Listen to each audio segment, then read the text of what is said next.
Hello guys, আজ আমি বানিয়ে নিয়েছি মতিচুরের লাড্ডু। তো এই মতিচুরের লাড্ডু কিভাবে বানিয়েছি সেটা তো আপনাদের সাথে গল্প করতে করতে বানাবো। তো নমস্কার বন্ধুরা, আমি অনামিকা, আপনাদের চ্যানেল অনামিকা রান্নাঘরে সবাইকে স্বাগত। তো চলুন বানিয়ে নিই তাড়াতাড়ি। তো প্রথমেই আমি নিয়েছি বাটি, একটা বড় কিছু পাত্র নিয়ে নেবেন। তাতে এখানে নিয়ে নিয়েছি 1 কাপ পরিমাণ, এখানে নিয়েছি চিনি যতটা পরিমাণ নিয়েছি ঠিক তত পরিমাণই এখানে। এবার আমি গ্যাসেতে বসিয়ে দিলাম।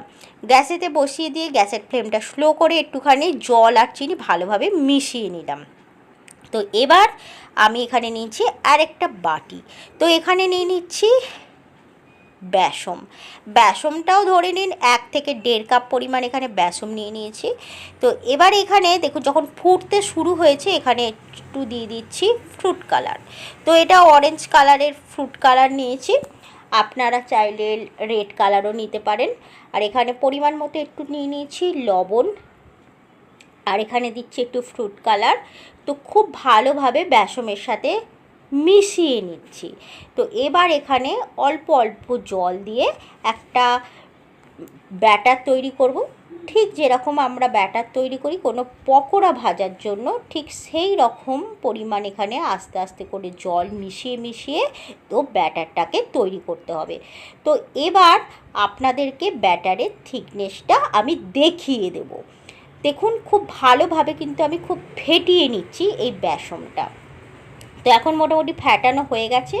এখানে আমি দিয়ে দিচ্ছি খাবার সোডাটা দিয়ে দেওয়ার পর একটা কড়াই নিয়েছি, কড়াইতে দিয়ে দিচ্ছি তেলে এখানে যেহেতু ভাজতে হবে তাই আমি তেলটা গরম করে নিয়েছি। আর এখানে যে কোনো শেপে এটা ভেজে নেবেন, পকোড়ার আকারে ভেজে নেবেন, খুব সিম্পল, এতটাও কঠিন নয়। তাই আমি এখানে দেখুন চামচের সাহায্যে দিয়ে দিচ্ছি, যে কোনো শেপ হয়ে যাচ্ছে। এই শেপটা আমাদের দরকার নেই, আমাদের মেন ব্যাপার হচ্ছে আমাদের খেয়াল রাখতে হবে যে আমরা কিভাবে বড়াটাকে বানাচ্ছি বা ভাজাটা যেন ঠিকঠাক হয়। এবার আমি পকোড়াগুলো উল্টে পাল্টে ভেজে নিচ্ছি, খুব একদম লাল লাল করে ভাজার দরকার নেই, জাস্ট ভাজা ভাজা হবে সেই রকম অবস্থাতেই নাবিয়ে নিলেই চলবে। আর আমি আগেই বলে দিয়েছি যে কোনো শেপে ভাজলি হবে। মোটামুটি দেখুন একটা গোল গোল শেপ এসে গেছে, একদম যা তা একটা শেপ করে নিয়েছি। আর পকোড়াটা খুব সুন্দরভাবে ভাজা হয়ে গেছে, দেখুন ফুলে উঠেছে। এবার আমি ওই একইভাবে সমস্ত ব্যাটারগুলো দিয়ে ভালোভাবে ভেজে নিচ্ছি।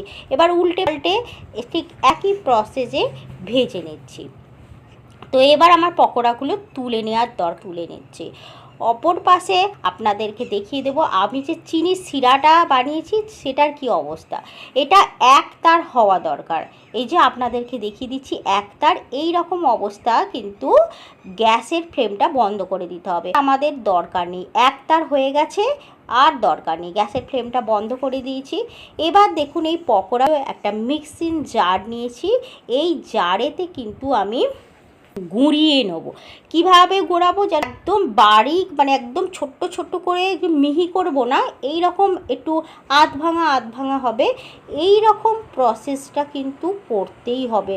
দেখুন গুঁড়িয়েছি, একদম মিহিভাবে কিন্তু আমি গুঁড়িয়ে নিই। আপনাদেরকে বারবার বলে দিচ্ছি, কয়েকটা স্টেপ আছে সেগুলো ফলো করলেই একদম মতিচুরের লাড্ডু পারফেক্ট হয়ে যাবে। তো এবার আপনাদেরকে দেখিয়ে দিচ্ছি, দেখুন কিভাবে কতটা পরিমাণ মানে হয়েছে। এবার আস্তে আস্তে এই যে চিনির শিরাটাতে মিশিয়ে দিচ্ছি, যাতে চিনির রসটা পুরোপুরিভাবে এই মিশ্রণটিতে অ্যাবজর্ব হয়ে যায়, সেটা আমাদেরকে একটু ধ্যান রাখতে হবে। তো চামচের সাহায্যে খুব ভালোভাবে মিশিয়ে দিয়ে মোটামুটি আধ ঘন্টা আমি এটাকে ভিজিয়ে রেখে দেবো, 30 মিনিটস ভিজিয়ে রেখে দিলেই এটা ফুলে উঠবে। কিচ্ছু করার দরকার নেই। 30 মিনিটস পর আপনাদেরকে দেখিয়ে দেব যে কী অবস্থা। তো এখন মোটামুটি 30 মিনিটস হয়ে গেছে, দেখুন অনেকটাই এটা ঝুড়ো ঝুড়ো হয়ে যাচ্ছে। এটা এবার আস্তে আস্তে আমি গোল গোল গোল গোল করে লাড্ডু করে নিচ্ছি। এটা যত ঠান্ডা হবে ঠিক ততটা পরিমাণ এটা দেখবেন একটা একটা একটা করে নিজেরাই ছেড়ে যাবে। লাড্ডুর আকারে আমি এইভাবে গড়ে গড়ে আপনাদেরকে দেখিয়ে দিচ্ছি। দেখতেই পাচ্ছেন কতটা সহজভাবে বানিয়ে নিয়েছি আমি এই মতিচুরের লাড্ডু। একদম দেখতে লাগছে দোকানের মতো। এর ওপরে আপনারা ড্রাই ফ্রুটস দিয়ে অবশ্যই সার্ভ করতে পারেন, কিন্তু আমি একদম সাদা সিম্পলভাবে আপনাদেরকে দেখিয়ে দিলাম কতটা সহজভাবে আমি বানিয়ে। আর ড্রাই ফ্রুটস বাড়িতে না থাকলে কোনো অসুবিধা হবে না, টেস্টের কোনো অসুবিধা হবে না, আপনাদেরকে বলে দিচ্ছি। তো এইভাবে আমি আপনাদেরকে বানিয়ে বানিয়ে দেখিয়ে দিলাম। এখন তো গণপতি চলছে, আপনারা ফটাফট বানিয়ে ফেলুন আর গণপতি ভগবানকে ভোগ লাগিয়ে দিন, বা বাড়িতে আপনারা নিজেরা উপভোগ করুন এই রকম মজাদার লাড্ডু। আর কত সহজ বানিয়ে ফেলেছি, বড়দের বা আপনাদের বাড়ির অতিথিদের খাইয়ে আপনি ভালোভাবে সুনাম পাবেন। অবশ্যই আমার এই ভিডিওটা দেখে বানিয়ে নেবেন। আর কেমন লাগলো এই ভিডিও রেসিপিটা অবশ্যই কমেন্ট বক্সে লিখে জানাবেন। তো আজকের জন্য এতটুকুই, টাটা।